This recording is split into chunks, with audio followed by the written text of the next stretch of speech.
বিবস্ত্র করে আমার ২ হাত বেঁধে আমাকে ঝুলিয়ে আমাকে নির্যাতন করা শুরু করে।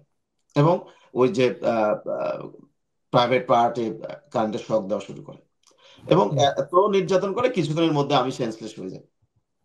একটা পর্যায়ে আমি সেন্সলেস হই। সেন্সলেস হয়ে যাওয়ার পরে আ উম আমি দেখি যে আমি একটা রুমে।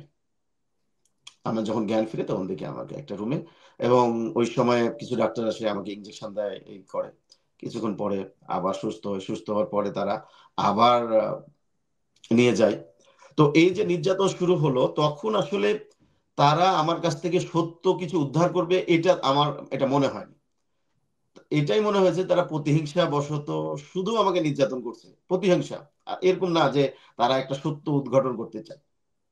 আমাকে তেমন কিছু বলার সুযোগ না দিয়ে তারা শুধু নির্যাতন করে। আর একটা কথাই বলে যে, "আমরা যেভাবে বলব তুই সেভাবে বলবে।" তো লেদে করে বলে। যে, "আমরা যেভাবে বলব তুই সেভাবেই কথা বলবি।" তো আমি তো হুম, ধরে হুম, নিয়েছি যে গ্রেপ্তারের পরে আসলে হয়তো আমার জীবনটা শেষ। আমাকে হয়তো প্রশ্রয় দিবে, মেরে ফেলবে বা এরকম কিছু।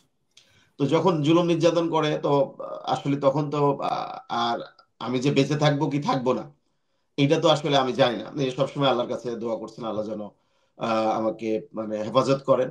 শহীদ হিসাবে কবুল করেন এটা তো